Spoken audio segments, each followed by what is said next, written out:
नमस्कार साथियों, आप सभी का आर्यन आल एग्जाम नोट्स में मैं राम नरेश मिश्र स्वागत करता हूं। दोस्तों, आज मैं आप सभी के लिए इतिहास भाग 11 के बहुत महत्वपूर्ण प्रश्नों को चिन्हित किया हूं जो विगत 10 वर्षों से कई बार परीक्षाओं में पूछे गए हैं। और आज मैं सिंधु सभ्यता और अन्य वैदिक सभ्यता से कुछ महत्वपूर्ण प्रश्नों को चिन्हित किया हूं जो आप सभी के लिए बहुत महत्वपूर्ण हैं और परीक्षाओं की दृष्टि से कई बार पूछे गए हैं और संभवतः वर्तमान परीक्षा में इन प्रश्नों के पूछे जाने की पक्का उम्मीद है। इसलिए ये सही प्रश्न बोर्ड परीक्षा के विद्यार्थियों सहित अन्य विद्यार्थियों, साथ ही प्रतियोगी परीक्षार्थियों के लिए जो सीटेट, पुलिस, रेलवे, लेखपाल और अन्य विभिन्न परीक्षाओं में बैठने वाले हैं, उन सभी के लिए बहुत महत्वपूर्ण है। और टीजीटी, पीजीटी से भी तमाम प्रश्न चिन्हित किए गए हैं। तो आपका ज्यादा समय न गवाते हुए आइए हम सब वीडियो की शुरुआत करते हैं।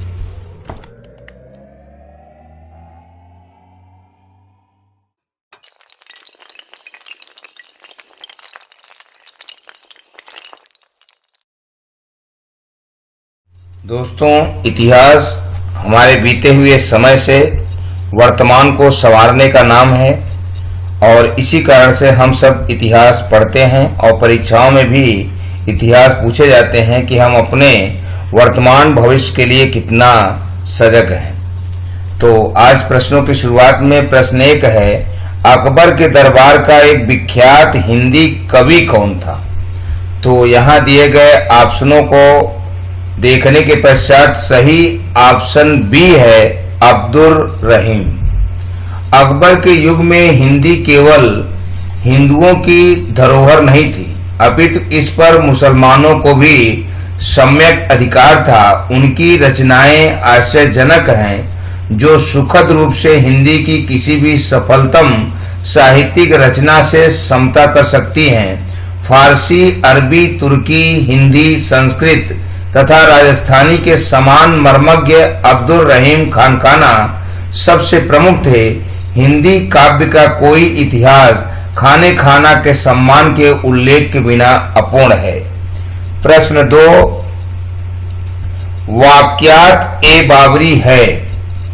तो यहाँ दिए गए ऑप्शनों में से सही ऑप्शन सी है, बाबर नामा से चर्चित बाबर की आत्मकथा। बाबर की आत्मकथा उसकी मातृभाषा चगताई तुर्क में लिखी गई है, जिसे तुजूक ए बाबरी, चकियात ए बाबरी या साधारण रूप में बाबरनामा जैसे विभिन्न नाम दिए गए हैं। यह पुस्तक उसके कार्यक्षेत्र तथा उसके समय के इतिहास का सर्वोत्तम वर्णन प्रस्तुत करती है। प्रश्न 3, शेर शाह सूरी अपने किस कार्य के लिए सर्वाधिक प्रसिद्ध है? तो यहाँ दिए गए ऑप्शनों में भी ऑप्शन सी सही है, प्रशासनिक सुधार। शेर शाह अपने प्रशासनिक कार्य के लिए सर्वाधिक प्रसिद्ध है। ईबी हैवेल के अनुसार सैनिक और असैनिक दोनों ही मामलों में शेर शाह ने संगठनकर्ता की दृष्टि से शानदार योग्यता का परिचय दिया था। प्रश्न 4, एक प्रत्यक्षदर्शी ने भारत की किस इमारत से प्रेरित होकर कहा था कि उसे जन्नत से धरती पर उतारा गया है? तो यहाँ दिए गए ऑप्शनों में से सही ऑप्शन ए है, दिल्ली के लाल किले का भवन। दिल्ली के लाल किले के उत्तरी भाग में सुप्रसिद्ध दीवाने खास स्थित है। यह भवन शाहजहां के शासनकाल में निर्मित अन्य भवनों से अधिक अलंकृत है। स्थापत्य कला की दृष्टि से इसकी शैली पूर्ण नहीं है, किंतु फिर भी यह अत्यधिक प्रभावशाली है। इसमें ताजमहल की सादगी का अभाव है, क्योंकि इसका निर्माण उस विचार के अनुसार नहीं किया गया है। यह शाहजहां के वैभव का परिचायक है। प्रसिद्ध कवि अमीर खुसरो की यह पंक्तियां भवन के वैभव का सुंदर चित्रण प्रस्तुत करती हैं, जहां लिखा गया है, गर फिरदौस वर रुए जमी अस्त, हमी अस्त, हमी अस्त, हमी अस्त। अर्थात पृथ्वी पर अगर कहीं भी स्वर्ग है तो वह इसी इमारत में मौजूद है। प्रश्न 5, हड़प्पा सभ्यता का सर्वाधिक मान्यता प्राप्त काल है। तो यहां दिए गए ऑप्शनों में से सही ऑप्शन बी है 2500 ईसा पूर्व से 1750 ईसा पूर्व। हड़प्पा सभ्यता का सर्वाधिक प्रसिद्ध काल 2500 ईसा पूर्व से 1750 ईसा पूर्व को ही माना जाता है। वैसे तो विभिन्न विद्वानों ने अलग अलग तिथियां हड़प्पा सभ्यता से संबंधित की हैं, किंतु यह तिथि सर्वमान्य है।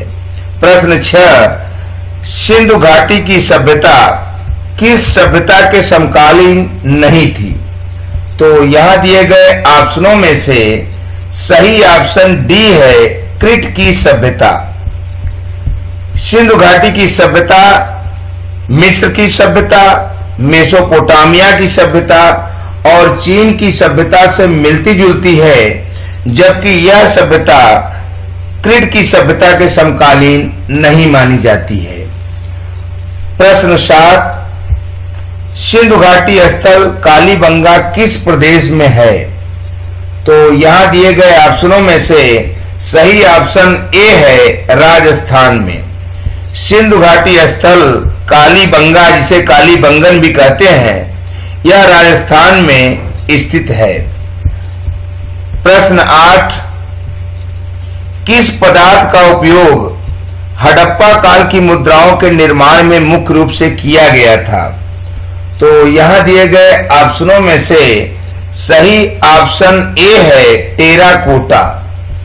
टेराकोटा, जिसे हम सेलखड़ी के रूप में भी कहते हैं, तो हड़प्पा काल की मुद्राओं के निर्माण में मुख्य रूप से टेराकोटा अर्थात सेलखड़ी का प्रयोग किया गया था। प्रश्न 9, सिंधु घाटी सभ्यता के लोगों का मुख्य व्यवसाय क्या था। तो यहां दिए गए ऑप्शनों में से सही ऑप्शन ए है व्यापार। सिंधु घाटी सभ्यता के लोग व्यवसाय के रूप में व्यापार करते थे या पशुपालन के रूप में वे कुछ कार्य कर लिया करते थे, किंतु उनका मुख्य व्यवसाय व्यापार करना ही था। प्रश्न 10, सिंधु सभ्यता के घर किससे बनाए जाते थे। तो यहां दिए गए ऑप्शनों में से सही ऑप्शन ए है ईंट से। सिंधु सभ्यता के घर ईंट से बनाए जाते थे। इससे यह पता चलता है कि उस जमाने में सिंधु सभ्यता के लोग ईंटों का प्रयोग जानते थे। प्रश्न 11, हड़प्पा सभ्यता के निवासी थे। तो यहां दिए गए ऑप्शनों में से सही ऑप्शन बी है शहरी। हड़प्पा सभ्यता एक शहरी सभ्यता थी। इस तरह हड़प्पा सभ्यता के निवासी शहरी निवासी थे। प्रश्न 12, हड़प्पा सभ्यता का सर्वप्रथम खोजकर्ता कौन था। तो यहां दिए गए ऑप्शनों में से सही ऑप्शन डी है दयाराम साहनी। दयाराम साहनी ने हड़प्पा सभ्यता की खोज की थी और यह खोज उन्होंने 1921 ईस्वी में की थी। यह हड़प्पा सभ्यता रावी नदी के किनारे स्थित है, जो कि वर्तमान में पाकिस्तान के पंजाब प्रांत के मांटगोमरी जिले में है। प्रश्न 13, सिंधु सभ्यता के बंदरगाह का नाम क्या था। तो यहां दिए गए ऑप्शनों में से सही ऑप्शन बी है लोथल। लोथल सिंधु सभ्यता का प्रमुख बंदरगाह था, जिसका उत्खनन कार्य 1955 से 1962 ईस्वी तक एसआर राव ने किया था और यह गागर नदी के किनारे स्थित है, जो कि अहमदाबाद गुजरात में स्थित है। प्रश्न 14, हड़प्पा सभ्यता की खोज किस वर्ष में हुई थी। तो यहां दिए गए ऑप्शनों में से सही ऑप्शन डी है 1921 ईस्वी में। हड़प्पा सभ्यता की खोज दयाराम साहनी ने 1921 ईस्वी में की थी। प्रश्न 15, मोहनजोदड़ो कहां स्थित है। तो यहां दिए गए ऑप्शनों में से ऑप्शन बी सही है, सिंध। मोहनजोदड़ो सिंध में स्थित है और इसकी खोज 1922 ईस्वी में राखलदास बनर्जी ने की थी। यह सिंधु नदी के किनारे है और वर्तमान में पाकिस्तान के सिंध प्रांत के लड़काना जिले में स्थित है। प्रश्न 16, सिंधु सभ्यता में बृहद स्नानागार पाया गया है। तो यहां दिए गए ऑप्शनों में से सही ऑप्शन ए है, मोहनजोदड़ो। मोहनजोदड़ो में ही बृहद स्नानागार पाया गया है, जहां कई हजार लोग एक साथ मिलकर स्नान कर सकते थे। प्रश्न 17, कौन सा हड़प्पा कालीन स्थल गुजरात में था? तो यहां दिए गए ऑप्शनों में से सही ऑप्शन डी है, लोथल। लोथल हड़प्पा कालीन एक स्थल है जो कि गुजरात में है और उस जमाने में लोथल एक बंदरगाह भी था, जहां की नावें भी मिली हैं जो इस बात का प्रमाण देती हैं कि यहां बंदरगाह रहा होगा। प्रश्न 18, मोहनजोदड़ो को किस एक अन्य नाम से भी जाना जाता है? तो यहां दिए गए ऑप्शनों में से सही ऑप्शन डी है, मृतकों का टीला। मोहनजोदड़ो को मृतकों के टीला के नाम से जाना जाता है क्योंकि यह मोहनजोदड़ो स्थान बहुत ऊंचा हो गया है, जहां बार बार आपदा आने से, मिट्टियों का ढेर लगने से और उसमें बार बार खुदाई के कार्य के द्वारा कई बार उनमें मुर्दों को दफनाने और मिट्टी आने से वह बहुत ऊंचा हो गया है और इसी कारण उसे मृतकों का टीला भी कहा जाता है। प्रश्न 19, सिंधु घाटी सभ्यता जानी जाती है। तो यहां दिए गए ऑप्शनों में से सही ऑप्शन ए है, अपने नगर नियोजन के लिए। सिंधु घाटी सभ्यता चूंकि एक शहरी सभ्यता थी और इस सभ्यता के नगर समकोण पर बनी सड़कों के चारों ओर विभाजित थे, तो इस तरह यह सभ्यता एक नगर नियोजन के रूप में विख्यात सभ्यता थी। प्रश्न 20, सिंधु सभ्यता का कौन सा स्थान भारत में स्थित है? तो यहां दिया गया ऑप्शन सी सही है, लोथल। सिंधु सभ्यता का दिए गए ऑप्शनों में से लोथल वह स्थान है जो भारत के गुजरात में स्थित है। प्रश्न 21, रंगपुर जहां हड़प्पा की समकालीन सभ्यता थी, तो वह कहां थी? तो यहां दिए गए ऑप्शनों में सही ऑप्शन सी है, सौराष्ट्र। रंगपुर जहां की हड़प्पा की समकालीन सभ्यता थी, ये सौराष्ट्र में स्थित है, जो कि सौराष्ट्र गुजरात में वर्तमान में स्थित है। प्रश्न 22, हड़प्पा कालीन स्थल रोपड़ किस नदी के किनारे स्थित था? तो यहां दिए गए ऑप्शनों में से सही ऑप्शन बी है, सतलज। रोपड़ जिसका उत्खनन कार्य 1955 से 56 के बीच में यज्ञदत्त शर्मा ने कराया था और यह सतलज नदी के किनारे स्थित है, जो कि वर्तमान में पंजाब प्रांत और भारत देश के अंतर्गत आता है। प्रश्न 23, हड़प्पा एवं मोहनजोदड़ो की पुरातात्विक खुदाई के प्रभारी कौन थे? तो यहां दिए गए ऑप्शनों में से सही ऑप्शन बी है, sir John Marshall. Sir John Marshall को हड़प्पा एवं मोहनजोदड़ो की पुरातात्विक खुदाई का प्रभार का कार्यभार दिया गया था और इनकी देखरेख में हड़प्पा एवं मोहनजोदड़ो नगरों की खुदाई हुई थी। प्रश्न 24, हड़प्पा वासी किस धातु से परिचित नहीं थे? तो यहां दिए गए ऑप्शनों में से सही ऑप्शन डी है, लोहा। हड़प्पा वासी लोहा धातु से परिचित नहीं थे, जबकि सोना, चांदी, तांबा, कांसा, टीन एवं सीसा आदि धातुओं से हड़प्पा वासी परिचित थे।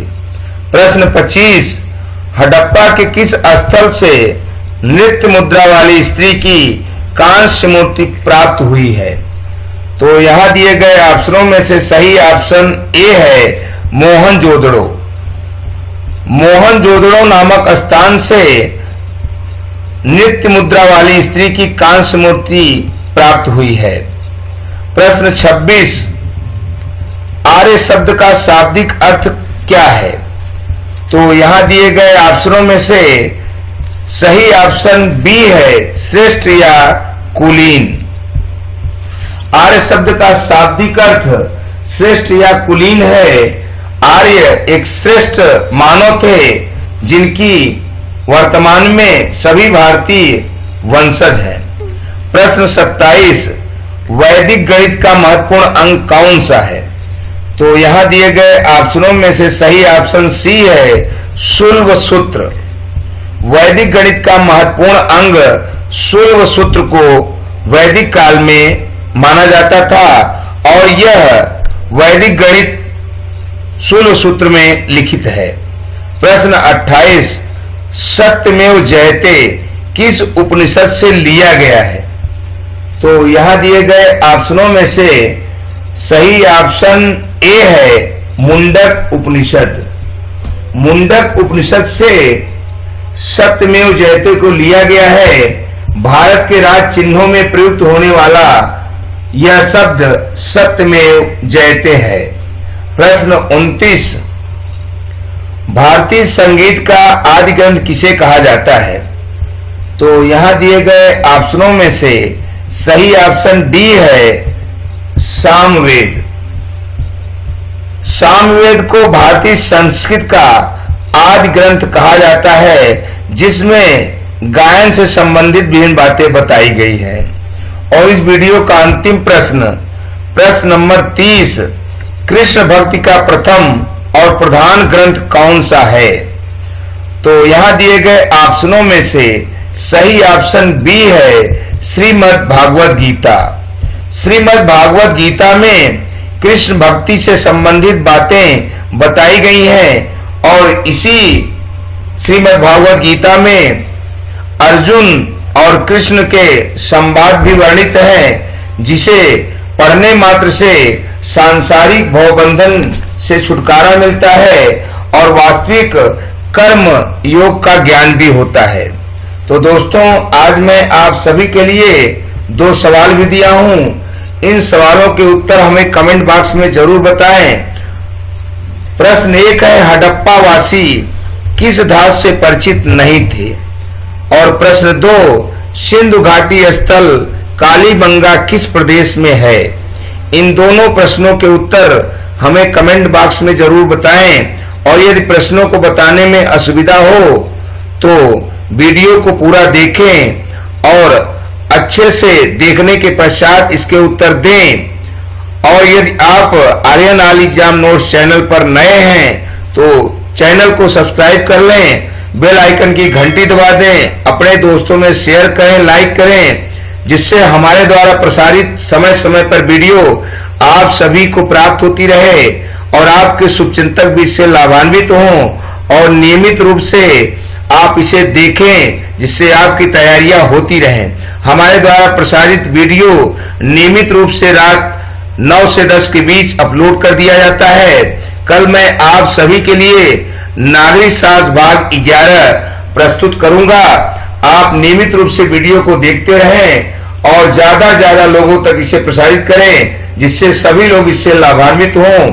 अगली वीडियो में मैं आपसे मुलाकात करूंगा। शुक्रिया, थैंक यू, धन्यवाद।